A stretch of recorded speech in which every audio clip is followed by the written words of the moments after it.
Welcome guys to my second video in my YouTube channel. So guys, इस video में मैं आपको basic knowledge दूंगा। मैं सेकेंड वीडियो आपके मन में आता होगा मैं सेकेंड वीडियो लिखा हूँ या #1 लिखा हो, क्योंकि मैं पिछले वीडियो में कहा था कि हैशटैग में सब वीडियो के फर्स्ट में हैशटैग दे दूंगा। तो ये हैशटैग मैंने इसलिए देखी इस बेसिक नॉलेज के ये फर्स्ट वीडियो है। बेसिक नॉलेज ये होगी आपका प्लेलिस्ट, ये हो गया आपका प्लेलिस्ट, ठीक। ये हो गया आपका बेसिक नॉलेज प्लेलिस्ट। प्लेलिस्ट का अंदर फर्स्ट #1 मतलब वीडियो 1 है। तो इस वीडियो में मैं आपको बताऊंगा कंप्यूटर के बेसिक नॉलेज कंप्यूटर के कंपोनेंट और उसमें क्या क्या कंपोनेंट होते हैं वो चीज़। सो सबसे मेन जो आता है कंप्यूटर का वो होता है सीपीयू। इसका फुल फॉर्म होता है सेंट्रल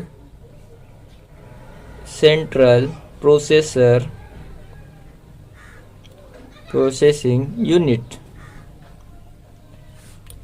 ये होता है इसका फुल फॉर्म। और इसका उपयोग कंप्यूटर में दिमाग के तौर पे होता है, मतलब ब्रेन। एक तरफ से बोलिएगा तो ये हो जाएगा कंप्यूटर का ब्रेन,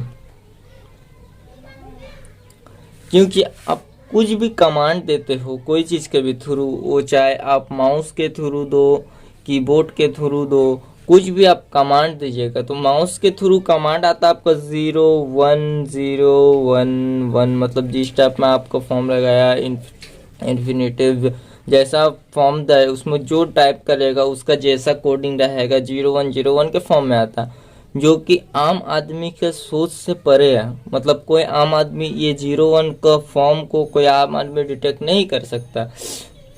तो इसके लिए इसको डिटेक्ट करने के लिए बना है सीपीयू। पर सीपीयू के भी अंदर बहुत कंपोनेंट होता है, वो मैं अलग वीडियो में सीपीयू का बनाऊंगा।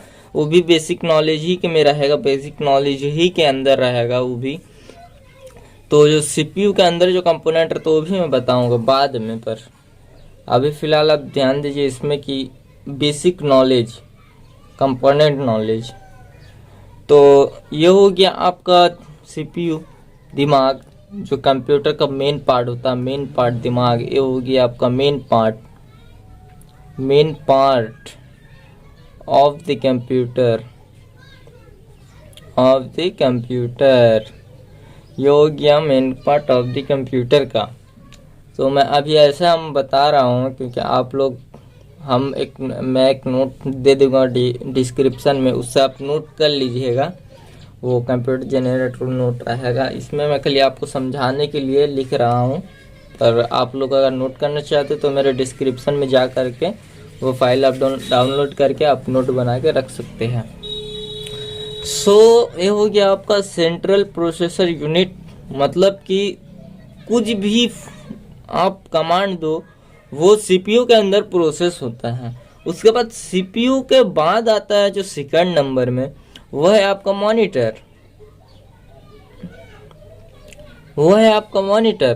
मॉनिटर आपका काम क्या करता है, जो सेंट्रल जो सीपीयू जो चीज़ को प्रोसेस करता है, जो कमांड को प्रोसेस करता है, प्रोसेस करके वो जो आगे भेजता है वो भेजता है डायरेक्ट मॉनिटर को, ना कि कीबोर्ड और माउस को, वो भेजता है मॉनिटर को।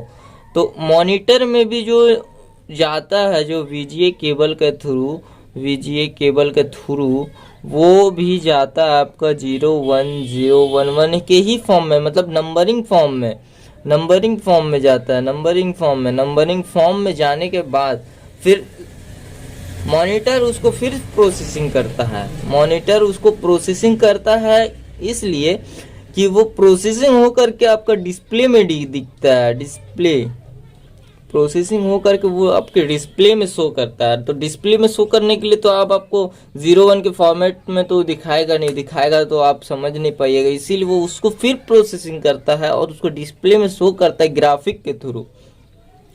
सो जो ग्राफिक के थ्रू होता है, ये आपका जो 01 है ना, ये आपका मोबाइल कंप्यूटर कुछ भी सॉफ्टवेयर में 0 1 के ही फॉर्म में आता है।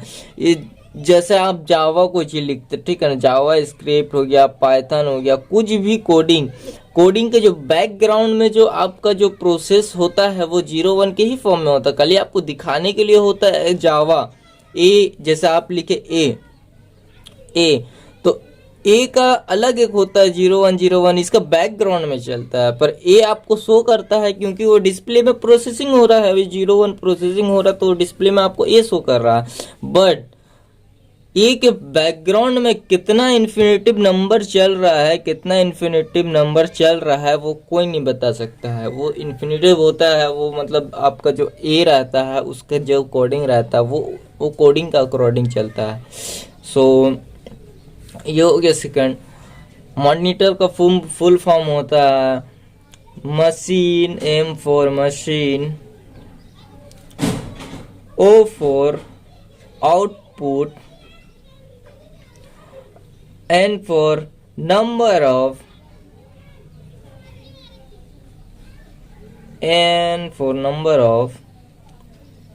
I for information,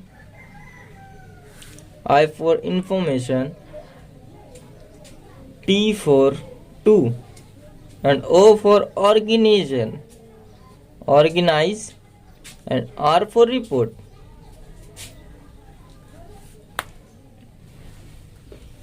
are for report. Machine वो मॉनिटर को बोल रहा है, आउटपुट जो मॉनिटर से आउटपुट दे रहा है, नंबर ऑफ जो सीपीयू से मैंने आपको पहले ही बताया कि 0 1 के फॉर्म में आता है, नंबर ऑफ टू ऑर्गेनाइज,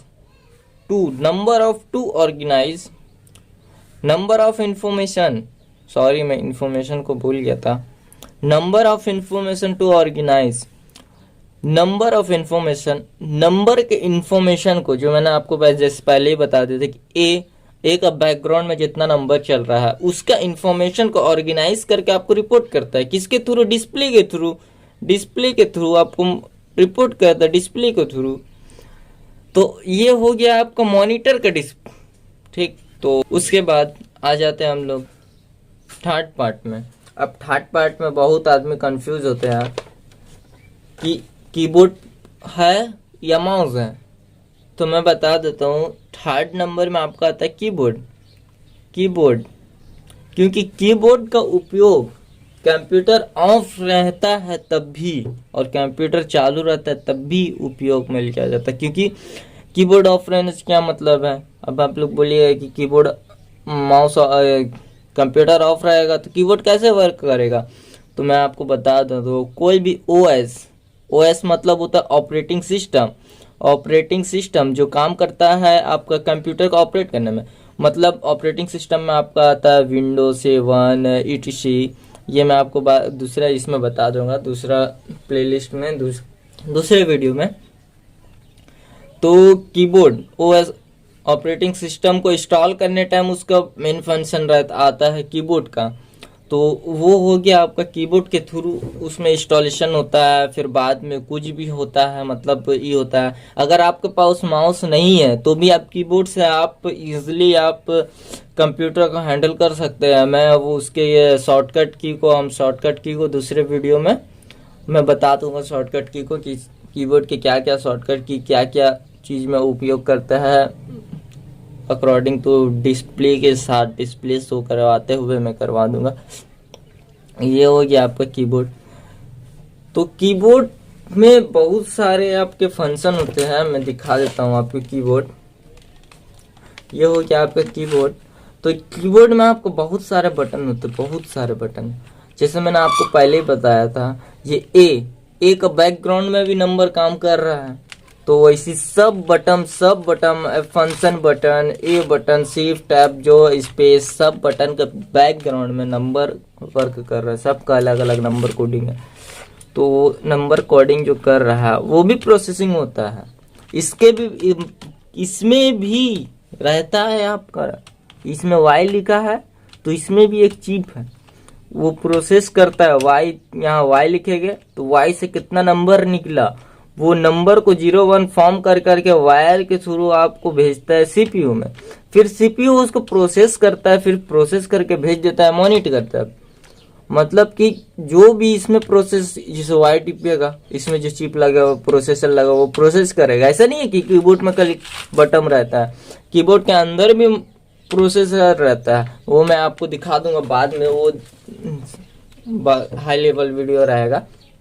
मतलब कि क्या कंपोनेंट हार्डवेयर, मतलब उसके अंदर में क्या सामान रहता है, सीपीयू अंदर, मॉनिटर अंदर, सब चीज़ मैं आपको दिखाऊंगा, पर दूसरे वीडियो में उसको दिखाऊंगा। ये वीडियो में खाली आपको बेसिक है। तो ये हो गया आपका, ठीक। तो मैं कीबोर्ड का रख देता हूँ साइड में। तो ये हो गया आपका फंक्शन कीबोर्ड का। तो कीबोर्ड का फुल फॉर्म होता है के फॉर की, E for element, Y for yet, B for board, और O for operating,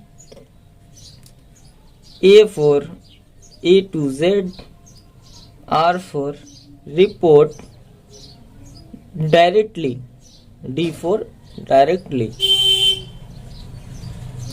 तो मैं इस फुल फॉर्म को आपको समझा देता हूँ। की फोर, वो जो मैंने दिखाया आपको, बहुत सारे की रहते हैं। की फोर की मतलब चाबी। तो उसमें जो कीबोर्ड में जितने भी की है वो के फोर की हो गया। ई फॉर एलिमेंट, क्योंकि उसमें तो आप जान रहे हैं कि सब चीज़ है उसमें। आपका एलिमेंट किसको बोलते हैं वो तो आप नॉर्मली स्कूल क्लास में पढ़ चुके हो कि एलिमेंट किसको बोलते। कोई भी नंबर या कोई भी सिंबल है उसका एलिमेंट बोलते हैं। एलिमेंट की, एलिमेंट की मतलब दोनों मैचिंग है। आपका की मतलब चाबी, और एलिमेंट मतलब अल्फाबेट या कुछ भी। तो ये वाला हो गया दोनों कंपैरिजन। मतलब कीबोर्ड में मैं समझा देता हूँ। ये हो गया आपका की, ये हो गया आपका एलिमेंट। तो की के ऊपर जो एलिमेंट लिखा है उसका फुल फॉर्म हो गया की एलिमेंट। तो Y for yet, keyboard element का जो येट है। B for board, O for operating, क्योंकि कीबोर्ड से ऑपरेटिंग होता है तो ऑपरेटिंग। ए टू जेड मतलब ए टू जेड, समझ रहे हो ना, ए टू जेड जितना टोटल ऑपरेटिंग है वो कीबोर्ड के थ्रू हो सकता है। आर डी फॉर डायरेक्टली वो भेज देता है किसको, सीपीयू को। डायरेक्टली वो सीपीयू को भेज देता है। फिर सीपीयू का फिर प्रोसेसिंग करके, जैसे आप कीबोर्ड से आप ई किए, कुछ भी दिए प्रोग्राम जैसे दिए, आप उसको कुछ भी कमांड दिए, वो चले जाएगा सीपीयू में, प्रोसेसिंग होगा। सीपीयू से प्रोसेसिंग होकर के वो मॉनिटर में प्रोसेस होकर के डिस्प्ले में, मॉनिटर के डिस्प्ले में आपको शो कर दिया, मतलब आपको रिपोर्ट दे दिया। अब आ जाते हैं हम लोग माउस में। तो आपका यहाँ आ जाते हैं हम लोग माउस, MUSE माउस, ये आता है आपको चौथा नंबर में। माउस का क्या उपयोग है? बेसिकली माउस का उपयोग होता है जो डिस्प्ले में, जो आपका डिस्प्ले में जो आइकॉन रहता है, कुछ भी लेटर रहता है, कुछ भी मतलब आप वर्क कर रहे हैं कुछ भी, तो वो वर्क को सेलेक्ट करने के लिए, जैसे आइकॉन सेलेक्ट, लेटर सेलेक्ट, ये सेलेक्ट, इसको सेलेक्ट करने के लिए हम लोग यूज़ करते हैं, यूज़ में लेते हैं माउस लेते हैं। तो उसको यूज़ करके हम लोग माउस के थ्रू कमांड करते हैं। जैसे कीबोर्ड हो गया, कीबोर्ड ए टू जेड करता है, पर माउस टाइप तो नहीं कर सकता ना। उसके लिए आपको फिर, अब कीबोर्ड माउस के जैसा तो आप ई नहीं कर सकता है, मतलब कि टाइपिंग तो नहीं कर सकता है कीबोर्ड के जैसा। तो उसके लिए आपको सेटिंग में जा करके डिस्प्ले कीबोर्ड को ऑन करना होगा, डिस्प्ले कीबोर्ड को। वो मैं आपको बाद में बता दूंगा, जब विंडोज 7 के जब मैं बेसिकली नॉलेज में जाऊंगा तब मैं बता दूंगा कि ऑन कीबोर्ड क्या होता है, डिस्प्ले कीबोर्ड क्या होता है। तो वो जब मैं विंडोज 7 सिखाऊंगा तब मैं उसको आपको समझा दूंगा कि ऑन कीबोर्ड कहाँ से ऑन किया जाता है, उसका बेसिकली यूज़ कैसे किया जाता है। तो अभी हम लोग माउस में, तो हम लोग माउस के बारे में जानते हैं। ये हो गया आपका माउस, ये होता है माउस, देख लो, ये होता है माउस। ये वायरलेस माउस है, वायर वाला माउस में यहाँ से वायर रहेगा, ये वायरलेस माउस है, ठीक। तो ये हो गया आपका mouse.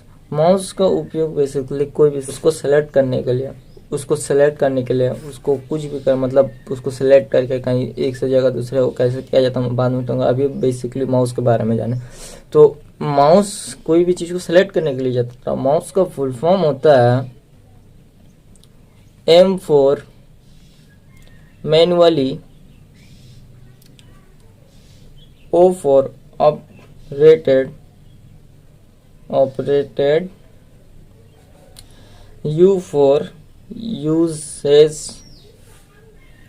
S for selection, E for equipment, M for manually, मतलब आप माउस को, ये हो गया आपका माउस को मैनुअली कहीं भी ले जा करके आप सेलेक्ट कर सकते, सेलेक्ट मैनुअली। ऑपरेट मतलब ऑपरेट, यू फॉर मतलब यूजेस, कुछ भी आप यूज़ करना चाहते हैं तो मैनुअली ऑपरेट करके उसको आप यूज़ में जा करके, यूसेज मैनुअली उसको सेलेक्ट करके यूसेज से कोई भी एलिमेंट को यूज़ कर सकते हैं, यूज़ में ला सकते हैं, सेलेक्ट करके, सेलेक्ट माउस के थ्रू सेलेक्ट करके। तो दैट्स ऑल, ये है मेरा second video. Sorry second video थोड़ा ज़्यादा लंबा हो गया, पर क्या करें, बेसिक तो पूरा करना पड़ेगा ना, इसीलिए। So thank you guys. Instagram को शेयर करिए अकाउंट को, ताकि